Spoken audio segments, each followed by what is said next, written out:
Good afternoon. My name is Paul Wax. I'm the Executive Director of the American College of Medical Toxicology. I'd like to welcome you to our weekly webinar series entitled The Medical and Public Health Considerations of COVID-19. Today, we're going to have two presentations. The lead presentation will be on the state of COVID-19 and contact tracing efforts.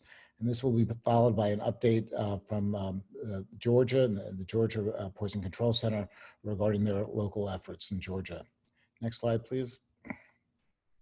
I'd like to thank our webinar series partners for helping to spread the word about this webinar series. Next slide. This webinar will be recorded and will be posted to the ACMT webinar page, which is at www.acmtnet/COVID-19 and this webinar will be posted in approximately 48 hours, and participants today will get an email notification once it's posted. There's also a webinar Q&A available at the same web address, and we will also certainly entertain any questions about the webinar series. You can contact us at webinars@acmt.net. Next slide. There will be a Q&A at the end of the webinar. This is the first webinar we're actually using a different platform. We're using Zoom. For many of you who have attended previous webinars, we use the WebEx platform. But the Q&A will be similar. Please chat in your questions either into the chat function or into the Q&A. And following the second presentations, we'll have a Q&A session, usually up until the top of the hour or sometimes a few minutes afterward. Next slide. There are no conflicts of interest for either of the speakers. Next slide. I'd like to thank my co-moderator, Dr. Ziad Kazi. Dr. Kazi is a board member of the American College of Medical Toxicology, is president of the Middle Eastern and North African Clinical Toxicology Association, and a clinical associate professor of emergency medicine at Emory University. Next slide. This is our 24th Wednesday webinar. We started this webinar series back in March, and I've had an assortment of very thought-provoking webinars on a weekly basis ever since. This is a headline from CNN just from a few hours ago. The CDC director, Dr. Robert Redford, testified to Congress this morning and said strikingly that more than 90% of the population remains susceptible to COVID-19. So this is quite a striking statement, and I think very apropos for the importance of the presentation today. Next slide. So it's my delight to introduce our first speaker. Dr. Watson is a senior scholar at the Johns Hopkins Center for Health Security and an assistant professor at Johns Hopkins Bloomberg School of Public Health, Department of Environmental Health and Engineering. She will be summarizing the current state of COVID-19 in the U.S., provide an overview of contact tracing, and discuss the future needs for contact tracing as the pandemic unfolds. Dr. Watson, thank you.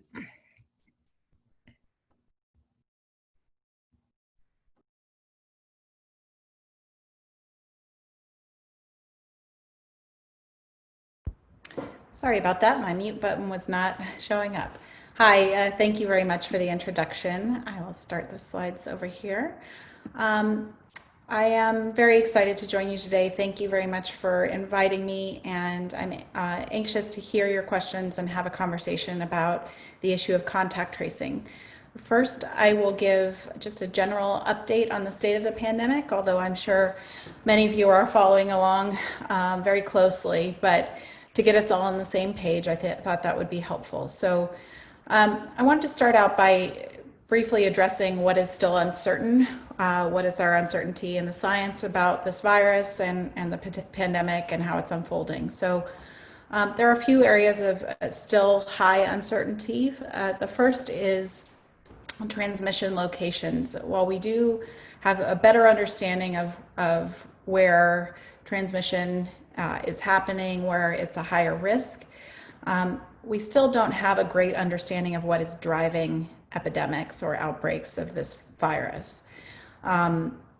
We know that there is more transmission in congregate settings, for example, but what is still unclear is whether that in and of itself is driving much of the case numbers that we're seeing, or is it more community transmission?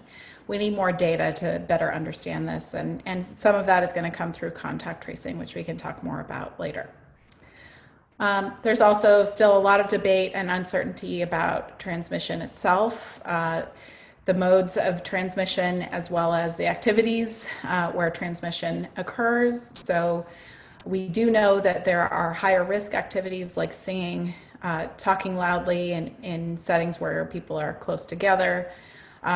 Some medical procedures that are aerosol generating can produce more aerosols and are higher risk for transmission.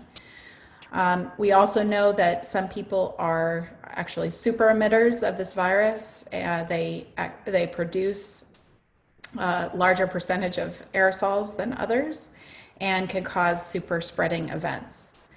And we do know that fomites are responsible, we think, for some level of transmission, but we don't really know what percent contribution fomites have and surfaces have to the overall transmission, because it's very difficult to tease out fomite transmission from other close contact. And so one of the big debates raging right now, and CDC has just gone back and forth with some of their statements and guidance on this, is what percentage of the transmission is aerosol versus droplets. We think from the epidemiology that that droplet transmission is still driving most of the transmission of this virus, but obviously we have these super spreading events where aerosols are implicated, and so we still need to understand better about kind of the cause of these super emitters, what biologically is driving that, and what percentage of the transmission is actually occurring because of aerosols versus droplets. So there's still a lot of uncertainty here. We need more science to inform how we can understand this and to inform the public health measures that we're using to respond. There's also a good deal of uncertainty still around immunity. The data coming out on this are showing that there does seem to be some protective immunity for most people who are infected, even if it is a mild infection. But we still don't have enough data to fully understand how long that immunity lasts. There is some emerging information that at least in some people, immunity starts to wane after 3 to 4 months, but we don't know how uniform that is. And so we also just need more time and more information to make better judgments about immunity. So looking at the national trends for COVID-19, this is the epi curve from the New York Times. This is a couple of days old, so unfortunately we have now passed the milestone, I think today, of 200,000 deaths in the US. And we are at about 7 million cases reported of COVID-19 in this country. As you can see, we had the early spring wave with the first emergence of this pandemic. We implemented social distancing measures, stay-at-home orders, and business shutdowns, and we brought down transmission, flattened the curve, not all the way down, but to some extent. And then we had that second spike in the summer, once we began to release those measures and people came together more and relaxed their personal protective actions. Once again, we were able to stem that surge, but now, unfortunately, we are seeing some additional rise in case numbers, and there's still some uncertainty about what this will look like in the fall and winter, but I know there are concerns that we will see additional waves or spikes in cases nationally and also regionally. And I think if you look at the data coming from Europe that also confirms that there may be additional waves of this virus to come.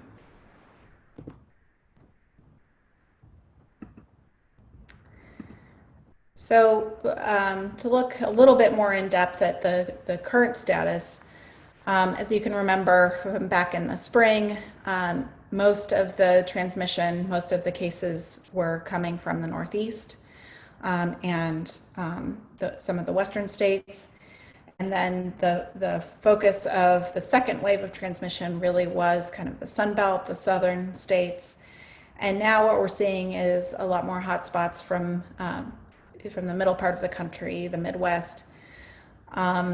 And so it's not as focused as those earlier surges in cases, but we do see that there are parts of the country that are experiencing some really high incidence of disease right now. And so we have to keep an eye on that. And as Paul just said, there are a vast majority of individuals in this country who are still naive to this virus. And so unfortunately, there's a lot of susceptibility, and so we need to be on our guard for the fall and winter.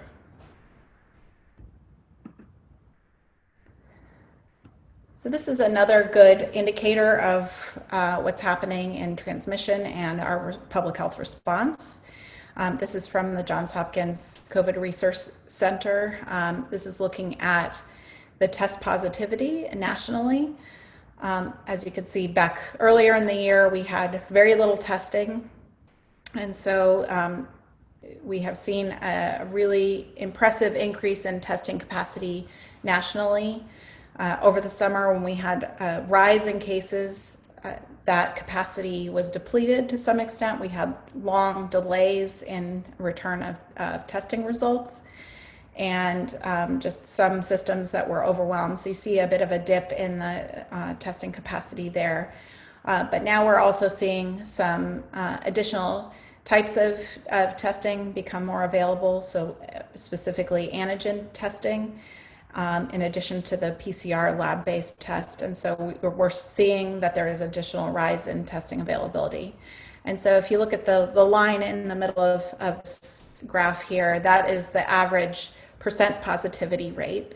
And you can see we're down to about 5% nationally, which is the WHO's recommended level for test positivity. And this just shows that we are generally doing enough tests to keep up with the pandemic and to ensure that we're catching majority of cases, hopefully.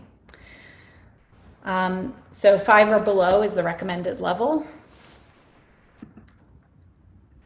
And now if we look at it by state, you can see that a little less than half of the states are under that 5% test positivity rate, but 28 states have higher than recommended test positivity. And so this means it's an indicator that shows a combination of things, that testing is probably not widespread enough in those states, but also that there may be a surge in cases in those locations as well.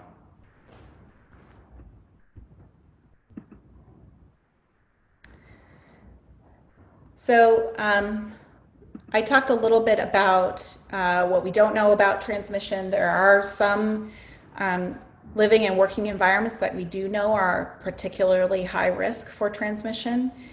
This is on the right-hand side here is from the New York Times. This is tracking the largest clusters of cases, and these are the top 10, I believe. And so what you see here is all of the top 10 in terms of numbers of cases in a cluster or outbreak are in prisons or other carceral facilities. So these types of facilities where there's high density, where people cannot physically distance effectively, where public health measures to catch cases and to isolate individuals who are sick and provide quarantine for those who've been exposed, those are places where we're going to have higher levels of transmission. And so this is also true for places like meat processing facilities and other types of factories. We've also seen it on ships, both cruise ships and military vessels, like the Theodore Roosevelt. Those are where the large clusters of cases have occurred. But we also know that long-term care facilities and nursing homes are also very dangerous in terms of transmission. And they are doubly hit because the individuals in those facilities are also at higher risk of severe disease and death because of their age and possibly underlying health conditions. So those are the deadliest outbreaks that we've seen. And nursing homes and long-term care facilities have contributed to a large percentage of deaths in this country, unfortunately.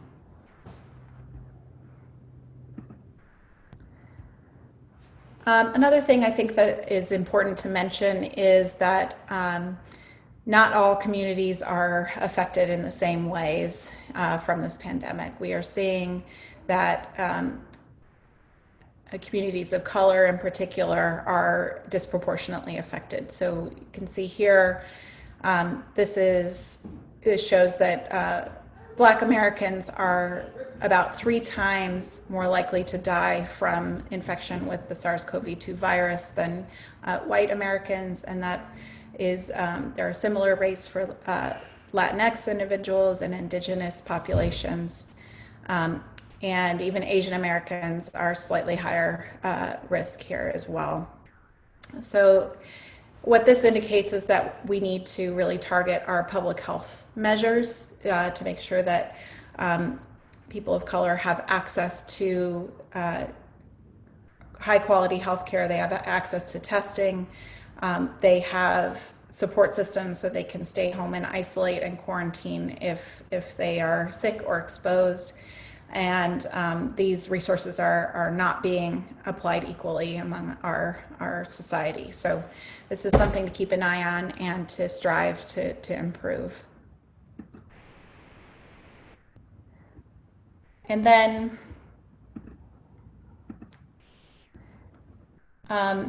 we can look ahead. There are modelers who are doing some forecasts, short-term forecasts that look ahead only a few weeks because of all the uncertainty. Most modelers won't look ahead more than a month or 2.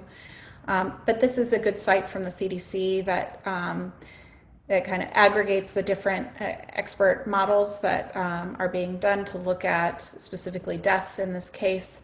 And this is important because the aggregation of the models has been shown to be more accurate than any single model. So this week's National Ensemble Forecast from CDC predicts that there will be about 3,000 to 7,100 new deaths during the week, up to the week ending October 10th, so the next few weeks. And so it basically indicates that the trends we're seeing will continue, and these models will be updated as we have more evidence of what's going to happen as the weather cools and people begin to go indoors in the fall.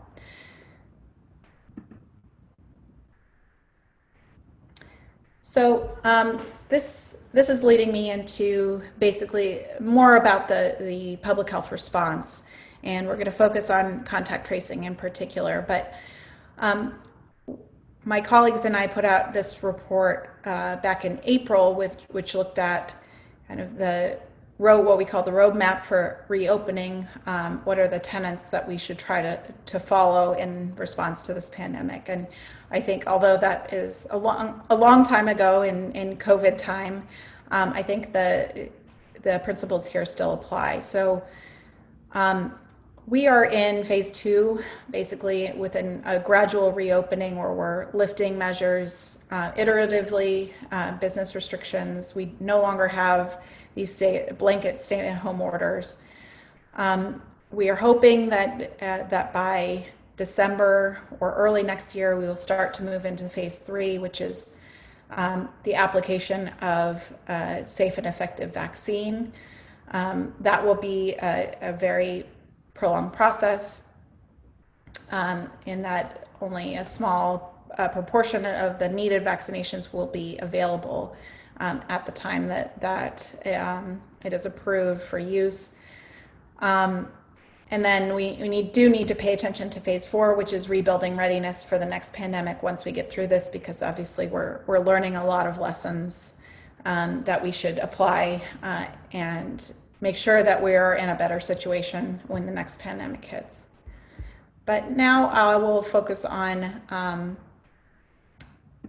what we need to do for contact tracing. So really, to begin with, contact tracing means, just so we all have a baseline, if we have a positive case, that positive test is reported to the health department. The health department calls that person, asks first of all how they're doing, provides them connection to healthcare if needed or any other resources, and then also does an interview to try and understand who the close contacts were of that person during the time that they were infectious. So that means about 2 days before they develop symptoms, up to about 2 days into the course of symptoms. And the definition of close contact that the CDC and most states are using is contact within 6 feet for more than 15 minutes. And so those individuals will be contacted by a contact tracer or someone from the health department, and will be notified that they have been exposed and asked to quarantine at home for 14 days. Another important component of the contact tracing activities is to provide that those wraparound services, that extra level of support for remaining at home. In most cases, that means providing resources to get medications if needed, to provide food, to help with childcare or elder care if that's needed, somebody needs to quarantine, or even provide another place for them to quarantine that is not in their home if that is impossible or if it's not safe for them or their loved ones. In a very rare cases, I think providing funding for an individual who may have to give up income if they stay at home for 14 days, that is a best case scenario, although that isn't happening very often. So the reason we need to build this capacity nationally is to break chains of transmission. We have all taken these steps to stay home, to close businesses, to reduce transmission. I think we've gotten into a fairly good pattern where we know the very high risk environments and have discovered to what extent those can be open and operating without causing an epidemic. But once we bring case numbers down to a low enough level, that's where contact tracing kicks in. It's to really try to find as many cases as possible, get those contacts in quarantine, and break chains of transmission. And the more effective contact tracing goes on, the better control we have of epidemics. And so this can help us manage these epidemics at an ongoing low level. In some parts of the world, like New Zealand, this has been used along with other public health measures to virtually eliminate the virus from circulation within communities. I don't think we're probably going to get there in the US, but we can manage this at a lower, more sustainable level. And the idea is that we can prevent future waves or surges of cases if we get it under good enough control, because we will see the new cases that happen, and we can catch an epidemic early before it goes unrecognized and then really expands into a much larger epidemic. And so this enables us to get back to work in a much safer way if we can do this. There's lots of challenges with that, and we can talk more about that as I go along. So the grand goal that we had back in April and March was to really scale this up nationally at the local level, but to a national level of about 100,000 new trained workers. The idea was to provide funding and guidance and buy-in from federal and state political leaders, and training and community collaboration would really enable this to happen. Just as a brief plug, my colleagues at Johns Hopkins put together a really great course on contact tracing. I think it's been taken by over 100,000 people on Coursera. This is free. If you just go to the Coursera website, you can search for the COVID-19 contact tracing course and take it for free and get a certificate. So that has been used as a baseline for training in a number of communities. And then contact tracers go on to have more in-depth training from that specific community. But all of these are components that are necessary for contact tracing national capacity.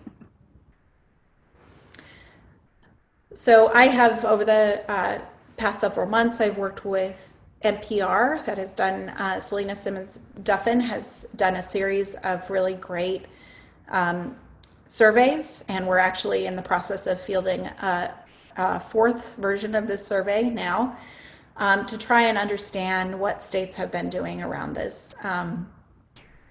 This was the second survey. This was back in June.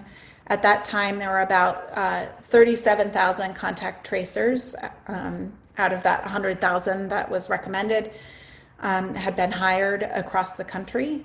And states indicated that there were about 68,000 reserved and planned back in June. And then this is the last survey that was done. It was at the end of July, early August. You can see that baseline number has gone up a little bit to 41,000 contact tracers across the country. But now there are only about 7,500 reserve staff planned or additional hires planned. So it looks like, based on the last survey results, we'll see with the next survey that this is kind of leveled off. There are a few states that have reached the recommended threshold early on, which was about 30 contact tracers per 100,000 population, but that's just a handful. And one other really important component of contact tracing is gathering of data. So there are two types of data that we think are important. There is the data about how the contact tracing is going, so including how much has the workforce been scaled up, how fast is contact tracing happening, how effective contact tracers are at getting a hold of contacts, and have they agreed to quarantine. Those are some of the process metrics that are important. There are also outcome metrics of this that are also really important. So trying to understand what percentage of cases are arising from people in quarantine. Ideally, you want this percentage to be high, because that means that individuals who are becoming cases, they're the next generation of cases, are out of circulation or quarantining at home. And so that's just one of the metrics that are important here.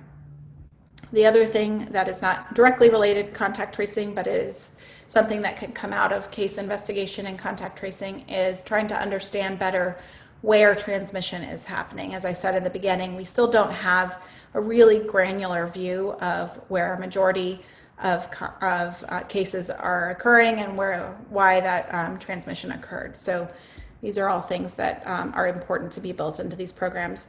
And this national map here shows the states that are both collecting these types of information and are reporting them publicly on a government public-facing website. And so you can see that it's a small proportion of states that are doing that so far. So we'll see, hopefully that is improving. So here's a really good example from the Louisiana Department of Health about some of the information that can be collected around transmission. This is not all of the cases that they're having, because it can be really difficult to identify where transmission has occurred, but at least it does give us a flavor of where the largest number of outbreaks are happening, where the largest number of cases are occurring. Sorry about that. So here, for example, you can see that there are a large number of outbreaks in bars, and the case number is high there, whereas this was back in July, so it may not hold true now, but in schools, there were a small number of outbreaks and cases. So this is really useful both for decision-making at the public health level and personal decision-making about where to spend your time, where are the higher risk environments. And here are just a couple of other good examples of some of the information that's being reported from Maryland, looking at the number of cases reached and interviewed weekly, and then from Delaware, similar information about cases with known exposure to another case. This is also a really good metric. We want the cases to be connected because that means we don't have large reservoirs of unrecognized spread happening in the communities. So this is all very useful information that can really improve our response. So I think these are the last couple slides here, but I just wanted to highlight some of the challenges with contact tracing. This is not a silver bullet, and I don't want to give that impression at all. This is a very difficult and resource-intensive activity. I think it's critical for ultimately getting better control of the pandemic, but it is really hard. So some of the challenges are building up a significant workforce and maintaining that workforce. This is expensive. This is a tough management task. As I mentioned earlier, when case numbers, when incidence is very high, contact tracing can become overwhelmed very quickly just because the number of contact tracers just simply can't keep up with the number of cases. So even the best programs we're finding are overwhelmed at least at 10 cases per 100,000 population per day. It may be a lower level depending on the program. So we really need to bring case numbers down in order for contact tracing to be effective. Other challenges are lack of trust in public health authorities. For people to be willing to engage in this activity, there really needs to be a level of trust, and so this varies greatly by the community you're talking about. Recent problems with testing turnaround time make contact tracing much less effective. So if we're not getting a positive test result back for 3, 5, 7 days, that virtually makes contact tracing impossible, at least impossible to be successful, because by the time those contacts are notified, they may have been infected and may have gone on to infect someone else. So there are lots of problems in health departments right now with data infrastructure, just sharing information between laboratories about testing. I've heard from a number of people that health departments in some places are still using faxes. It's a real problem, and so that is creating difficulties for effective contact tracing programs. Cases can be reluctant to name contacts, and there may be many reasons for that. One primary reason is that for many people, their employers are not offering compensation for them staying at home or paid leave for them staying at home if they have been exposed in particular.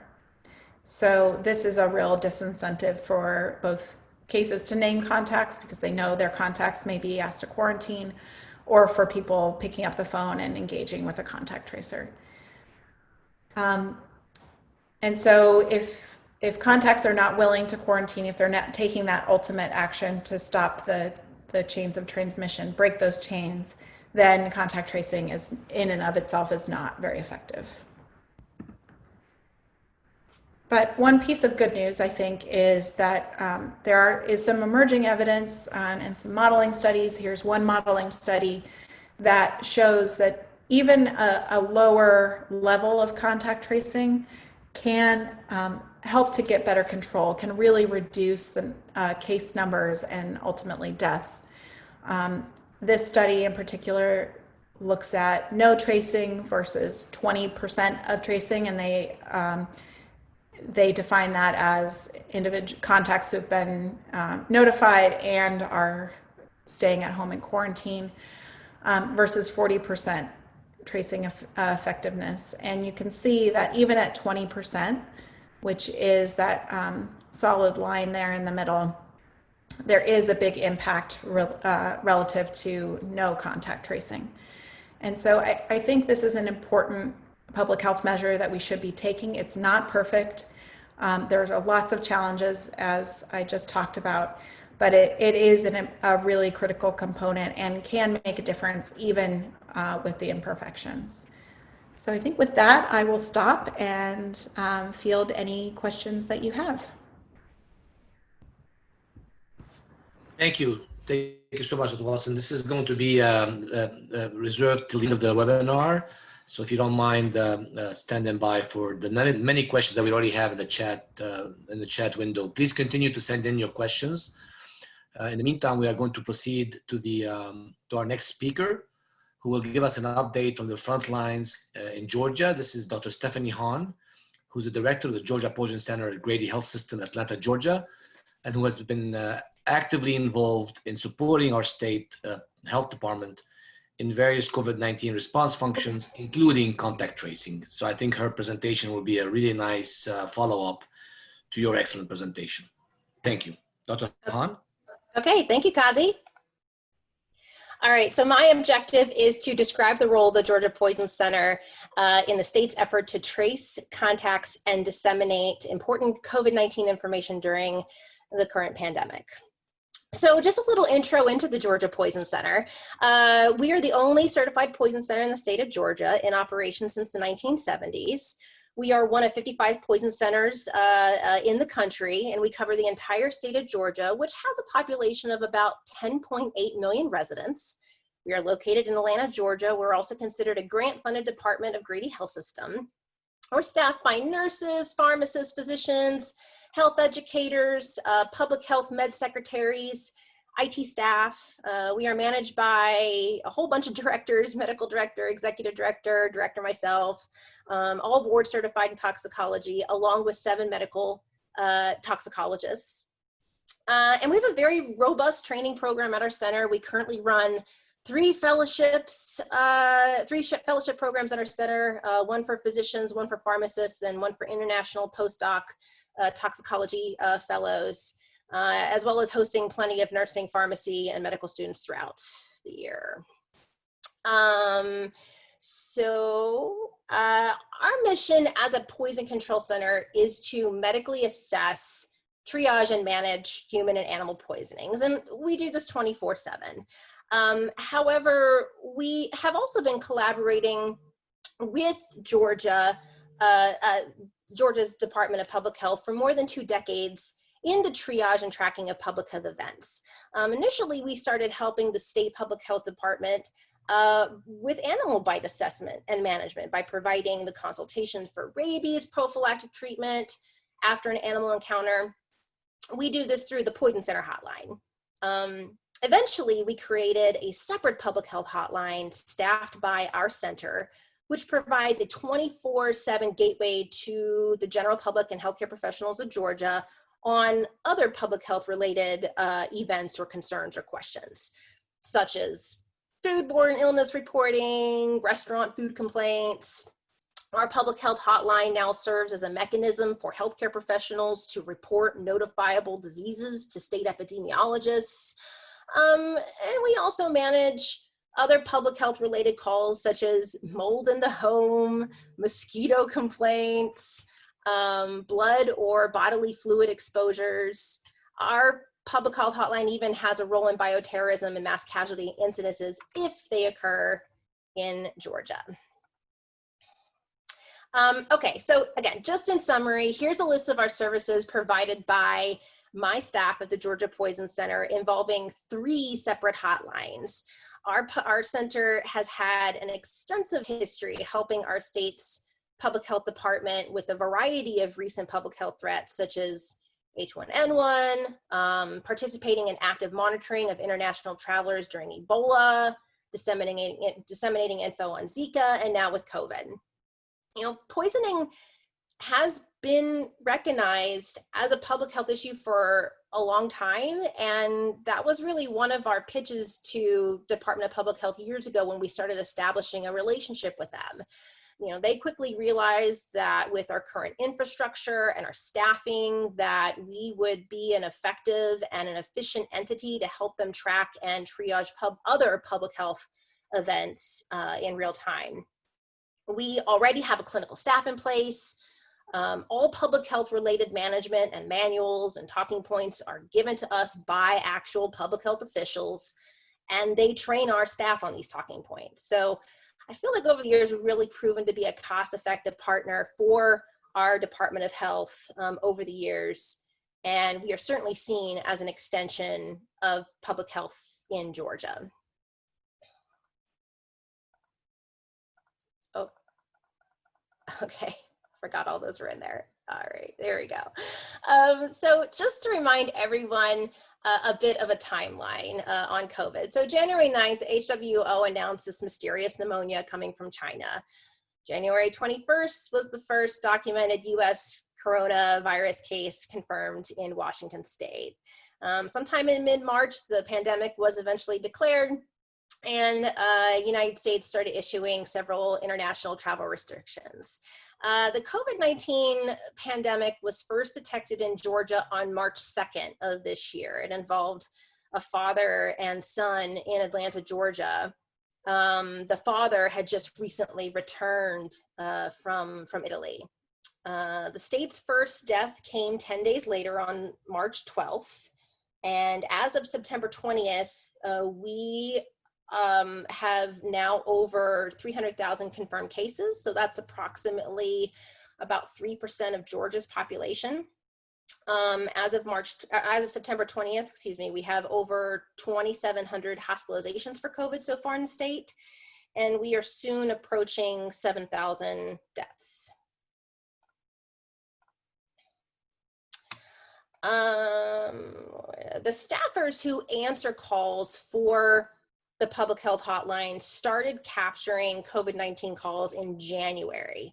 And it was mainly, what is this thing? And what are the symptoms? Should I travel? How do I get tested? And not knowing where we were going to go with this, they managed, all of these calls were managed by our team, by our staff, our public health, medical secretaries. And we have 5 of those, by the way, that work a variety of shifts and hours Monday through Sunday. Any overflow calls were then managed by our poison specialists, and all of our poison specialists are cross-trained in all of our public health talking points as well. So in February and definitely in March, after we first saw the cases in Georgia starting to appear, call volume got so high to a point where I was offering overtime to poison specialists to try to help cover the public health hotlines, and not exactly sustainable. Fortunately, in March, as schools and businesses were shutting down, we knew this wasn't going away anytime soon. We did receive separate funding through the Department of Public Health for our COVID-19 efforts in March. We hired medical secretaries from a temporary staffing agency, about 15 FTEs, with about 30% of them being bilingual. And this was over a course of 2 months. We hired all of those staffers. So we staff the public health hotline then and now, Monday through Sunday, 7 a.m. to 10:30 p.m. with these temporary COVID staffers. Call volume is low enough after 10 p.m. that the poison specialist then can pick up the call volume until 7 a.m. the next day. Eventually, we also created a separate COVID-19 prompt when dialing into the state's public health hotline. Like press 3 for COVID, press 1 for this, press 2 for that, press 3 for COVID. So these pre-recorded messages were developed which really assisted with the delivering of these messages and this information. And it really minimized callers thus having to wait to speak to a live agent. Many people, and we track this in some of our statistics, I'll show you in the next couple of slides, many people would just call in, spend maybe minutes on the line, just listening through all of the messages that we had pre-recorded and available. And maybe that was all that they needed to do, and they didn't necessarily need to speak to a live agent. So how we, the Georgia Poison Center, disseminated COVID-19 information and provided services for the state of Georgia. So obviously, number one, I've talked about the hotline, and this was our primary way to get information out there that we were involved with. So we advertised our 1-866 Pub Health hotline on our Poison Center website. Georgia Department of Health advertised it on their website. The governor advertised our services. Media obviously was involved at times. And the purpose of the COVID services through our hotline was to provide general COVID information to both healthcare professionals and the general population of Georgia. So here were some of the examples of the calls that our staff often and still take via the hotline. So healthcare professionals. So they call in often with isolation procedures, clarifications, testing locations, how to test, what test is the most accurate and what I should be using. Again, we serve as a reporting mechanism for positive or confirmed notifiable diseases for the state, including COVID-19 cases. So of course, many healthcare professionals call us to report COVID positive patients. CDC guidance interpretation is a popular healthcare professional question. And very important, we provide a direct pathway for a physician consultation with a medical epidemiologist. The state has medical epis on call daily for consultation on public health related events, not just COVID, but for a variety of other things. The general public, what are some things that the general public are calling us about? Oh, so sorry, I lost connectivity there for a second. Okay, general public. So what are some things that they're calling us about? Well, obviously testing locations. Testing.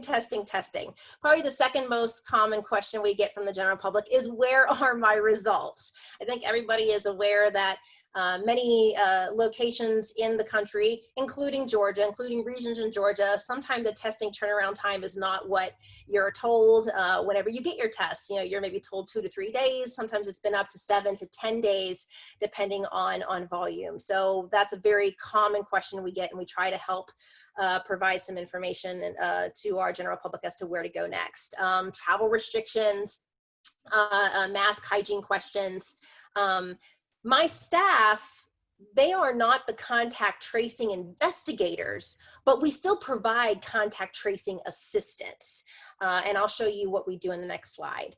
Businesses, we're very popular with businesses. The governor's executive orders and ordinances, local ordinances, are pretty hard to interpret. So we try to provide some interpretation to anyone that calls regarding businesses or how they should run their business, when to return to work, when it's safe for their employees to return to work after a COVID positive situation.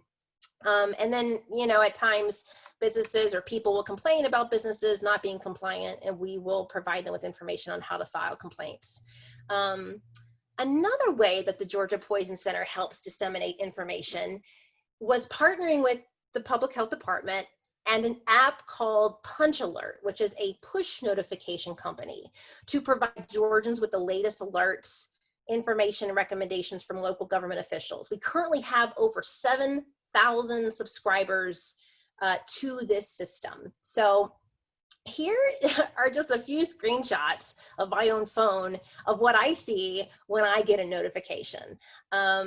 My executive director, Gaylord Lopez, and our health director, Brittany Overall, work directly with a team of epidemiologists over at the Department of Public Health to coordinate and send out messages via Punch Alert. So we at the Poison Center operate the dissemination, and the Department of Public Health provides us mostly with the content, from testing locations, update, isolation procedures, to sharing the latest medical literature published involving COVID-19.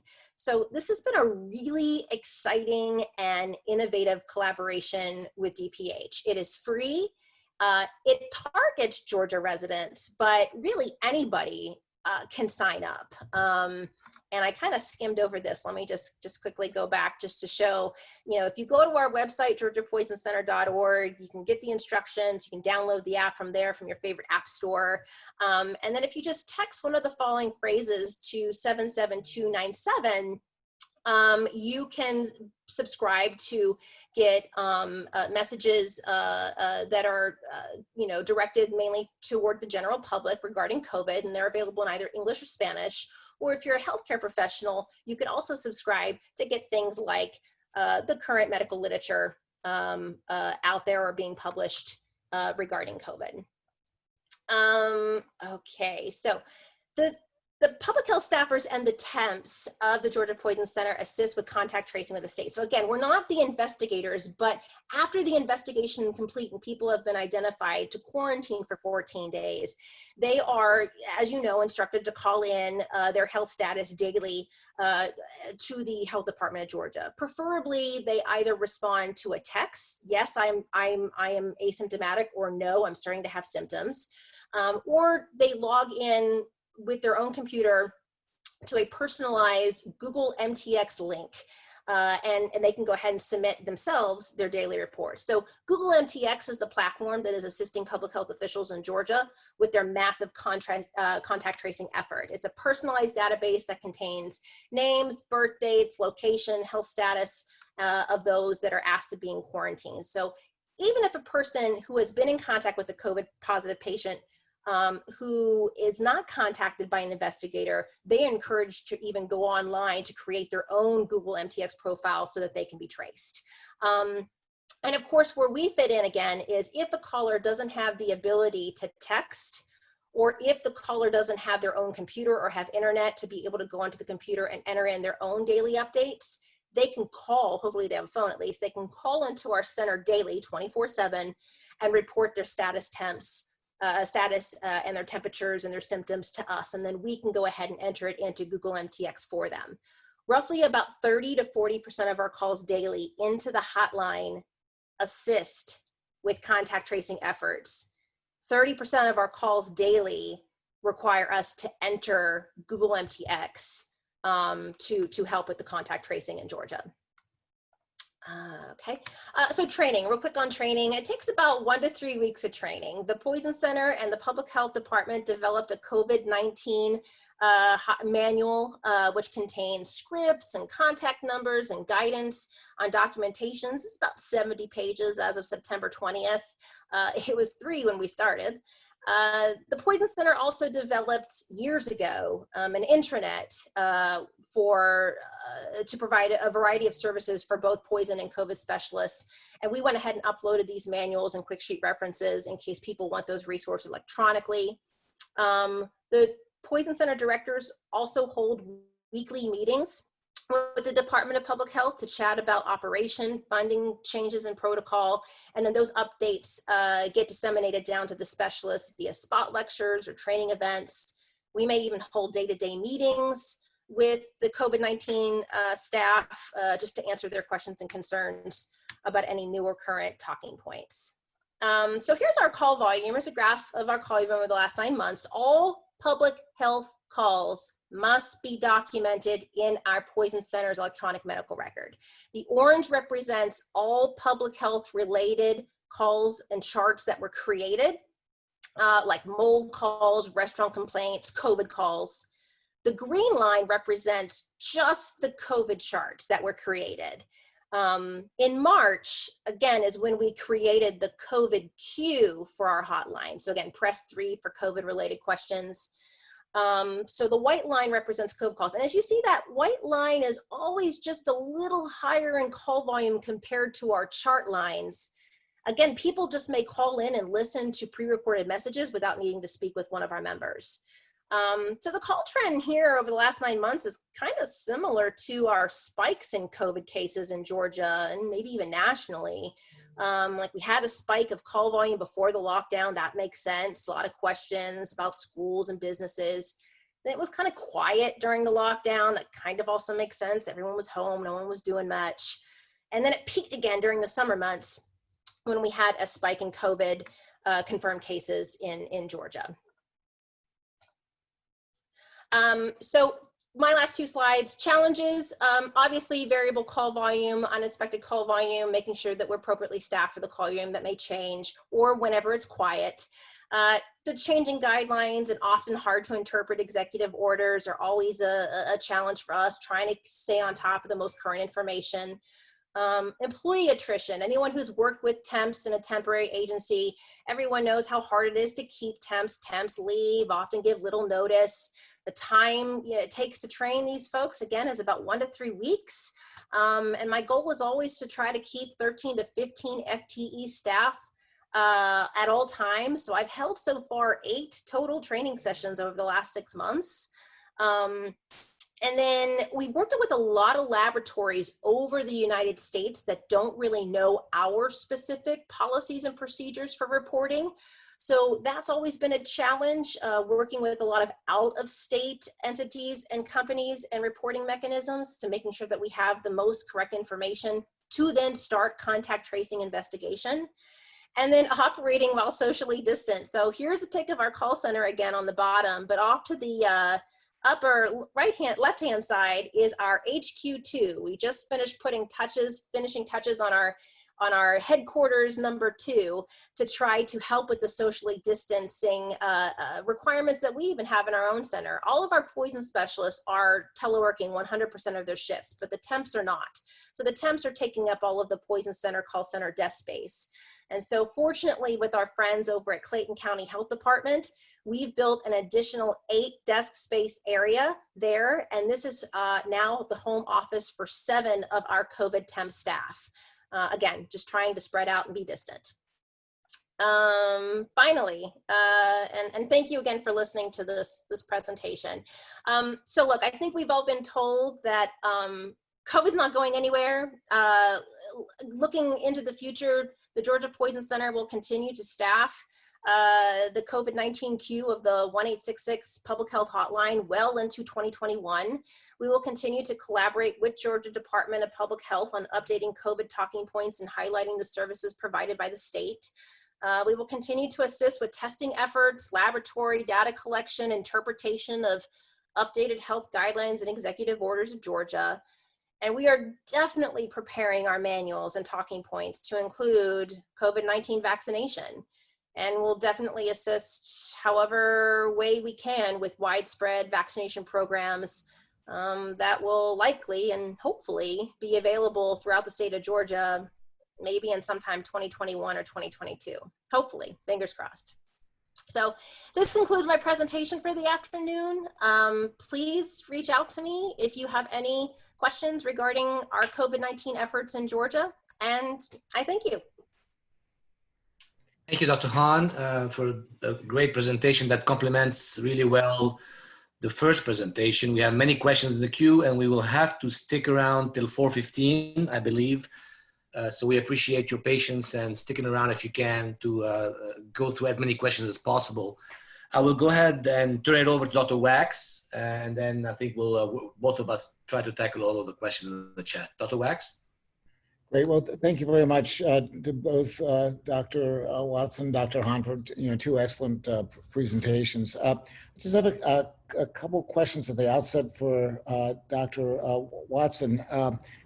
You being an expert in this field, what has surprised you the most about what's unfolded with this pandemic from an epidemiological standpoint? That's a really good question. I think it has followed a fairly predictable pattern in terms of epidemiology. I think what has surprised me more is kind of our human behavior, I think. So first, one surprise to me, and something I don't think we fully anticipated in our preparedness work and planning, was the willingness of our populations to really take these stay-at-home measures and social distancing measures. so seriously. And I know some of that is waning now, but I do think that was an important lesson that we've learned from this.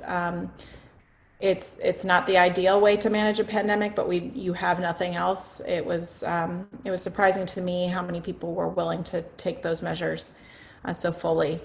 I think one takeaway that I have is that leadership makes an enormous difference in response to a pandemic, and that is something that I don't think we fully appreciated prior to this as well. That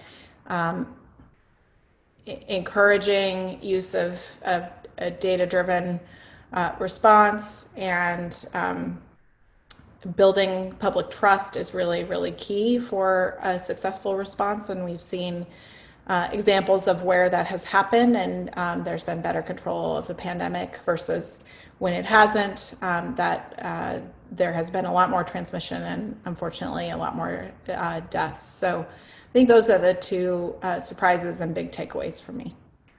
Great, thank you. Could you just comment briefly about the cost of implementing the contact tracing programs? Who's funding the contact tracers at the present time? Yeah, so I think there are a combination of funding sources. I know that state and local health departments and governments are putting a lot of their own resources and funding into this. There has been some federal support that came in some of the earlier relief packages in the year. That was intended for a broader public health response, but could be used for contact tracing. I think it depends on the jurisdiction, how much of that funding went to contact tracing versus other public health response activities. Okay, great, thank you. And in terms of contact tracing in the US versus overseas, particularly in Europe, how are we faring, and what are the lessons that you might have gleaned from the contact tracing efforts overseas? Yeah, I think there are a few really great examples where contact tracing was used effectively. New Zealand is one good example. Iceland, a number of places in Europe and in Asia have done a very good job at contact tracing. It's difficult to compare to the US because in many of these places there were very rigorous steps taken early on to prevent introduction or to limit introduction and community spread, or widespread testing early in many cases. And so few countries have the level of transmission that the US does and are still scaling up their contact tracing workforces to deal with that. So I think that we are seeing some really good successes in the US in places like New York City and Massachusetts, North Dakota. There are a number of other examples as well, but it's not uniform across the country, and we have very different conditions from many other parts of the world. Okay, great, thank you. Regarding the milestone of the 200,000 deaths that we recently passed, any sense of how many of these people might have died with the SARS-CoV-2 virus as opposed to as a result of the infection, and also any comments about perhaps this is an underreporting of the true fatalities as well. Yeah, I think the vast majority of those reported deaths are deaths due to COVID. There may be some cases where individuals had COVID and actually died from another indication, but I do think that is a fairly low percentage.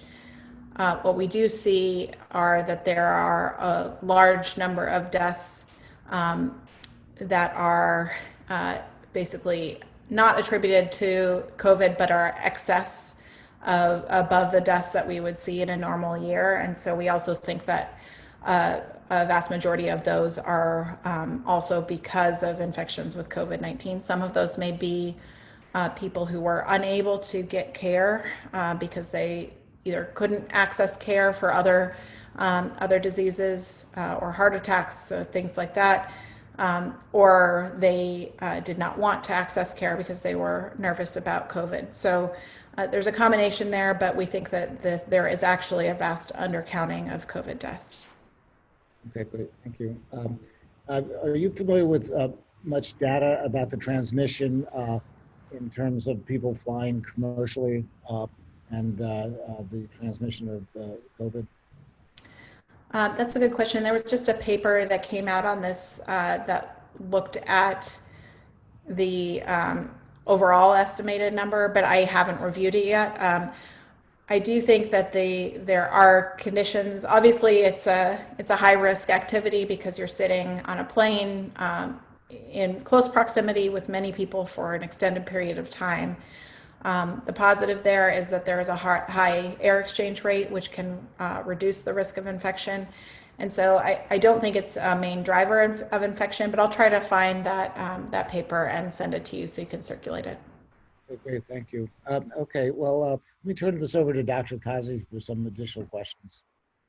Thank you, Dr. Wax. Now, I have a couple of questions regarding some of the data you presented. One of them was related to Puerto Rico.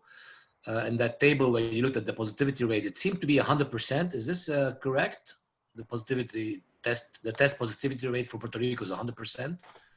Yeah, I'm not familiar with the exact data that underlies that, but so it could be a fluke of reporting, but it could also be that they are testing only the most severely ill individuals, and so the likelihood that they have COVID is much, much higher, in this case 100%. I'm not sure which case that is here. Sometimes in the data that we report, there is a day where the reporting is off, but I'm not sure which case that is for Puerto Rico.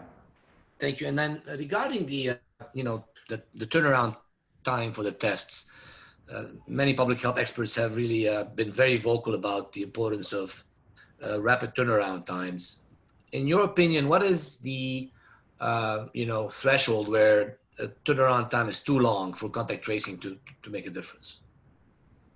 Yeah, I think ideally what we want is that cases are interviewed within 24 hours of a positive test, that contacts are not only elicited but also contacted within another 24 hours, so a total of 48 hours within the receipt of a positive test. And much beyond that makes it really difficult to break chains of transmission. And so when you add on top of that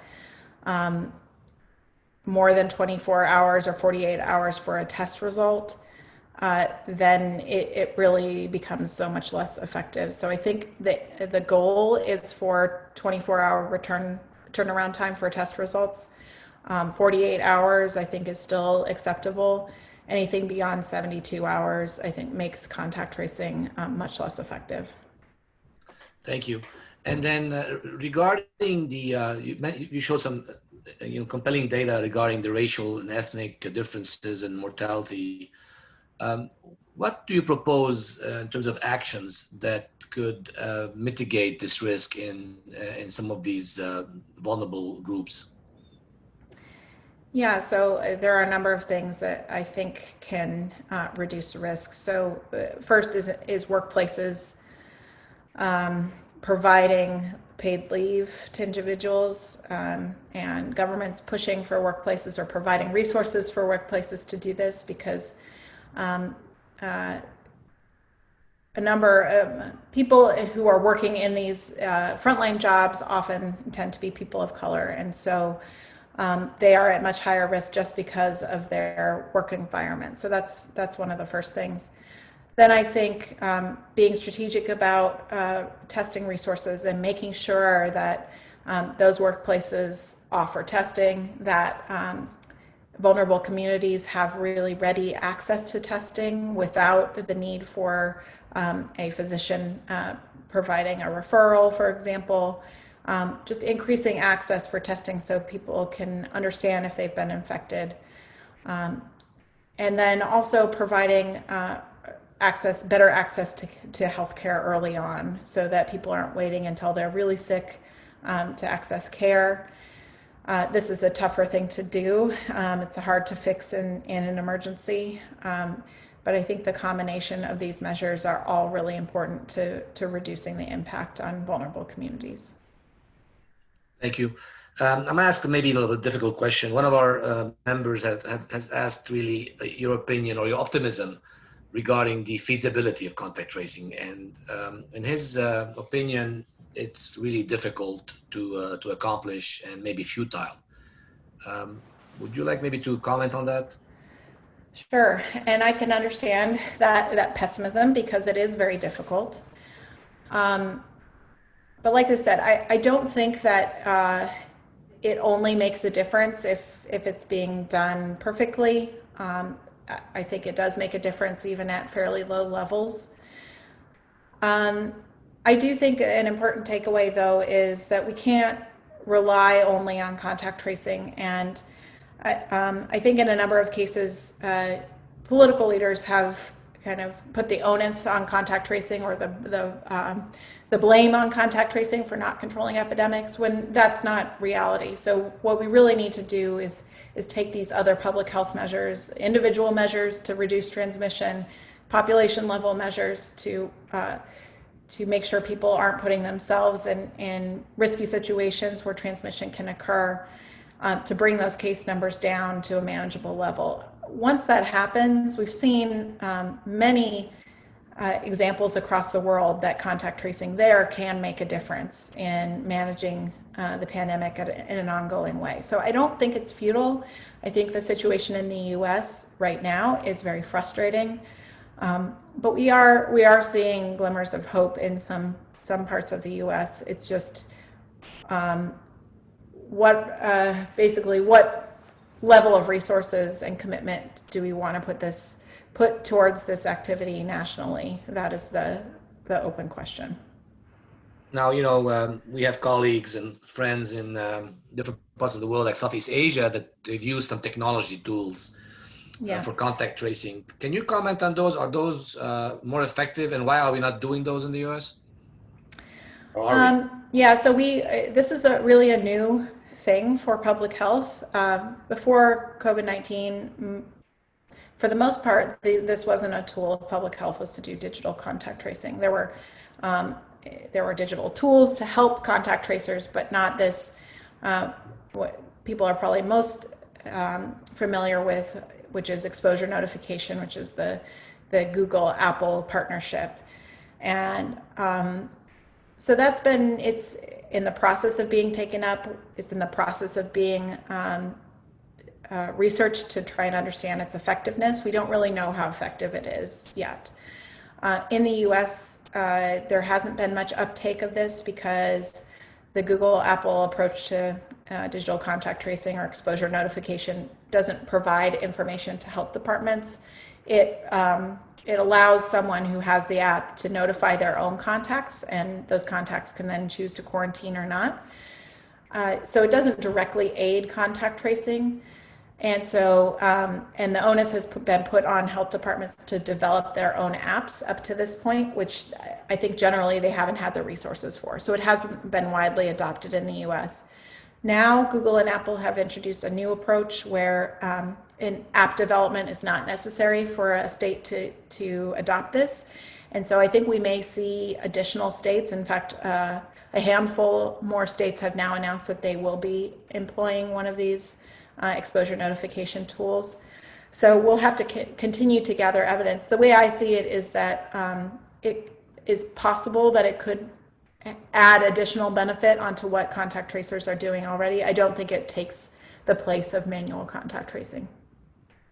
Thank you. I'm going to actually ask two quick questions to Dr. Hahn related to the contact tracing. Dr. Hahn, we've had two participants ask, one regarding the homeless population in Georgia and how contact tracing has been done for that population. Second question is regarding HIPAA compliance and the Georgia MTX Google form. Oh, those are all really great questions, and I will do my best to try to answer them. What Georgia has done for the homeless population is really been trying to reach out as much as possible to the potential shelters that they may be going to, and touching base as much as they possibly can with the shelters. Shelters generally know who, for the most part, who may be coming in and out of their shelter at various times. I know that there have been efforts within the homeless community of Georgia, and definitely here in Atlanta, disseminating much needed items such as masks, disposable masks, little bottles of hand sanitizer, and information. You know, some of the population do have access to a cell phone, although they may have very limited access, maybe only emergency use to a cell phone. So therefore, they may not have texting or internet available. But I mean, many are. I know there are EPIs and local epidemiology and contact and trace efforts to try to just also work with homeless shelters, trying to also just provide testing to those homeless shelters, or having testing days, or advertising testing for any of those that may want to get tested. That's the best that I'm aware of. I'm trying to represent the state as much as I can with that answer. In regards to HIPAA compliance,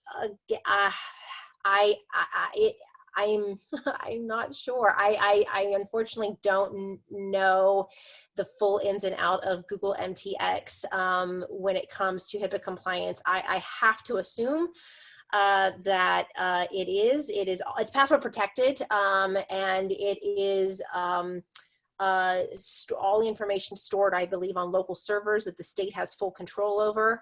Other states, I believe, such as Massachusetts, has also invested in Google MTX platform software.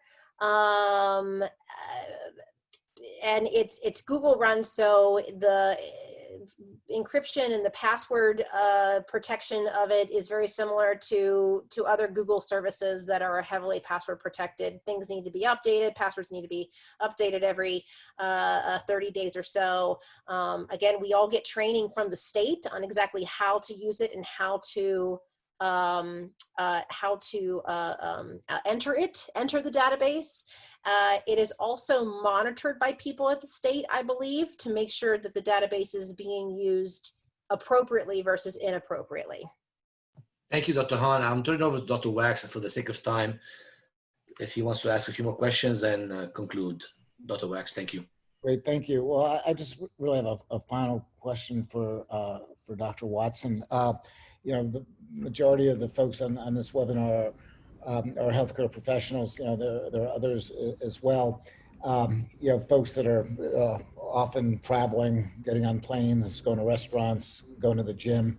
You know, if you took your kind of average community in this country right now, not the highest end or the lowest end in terms of viral transmission, you have any advice about those three things? You know, getting on planes, going inside to restaurants, going to the gym. Yeah, that's an important question, and those are some of the most important places for me to go to. So right now, incidence is so variable across the country, even among within states, that it's hard to make a blanket statement. I think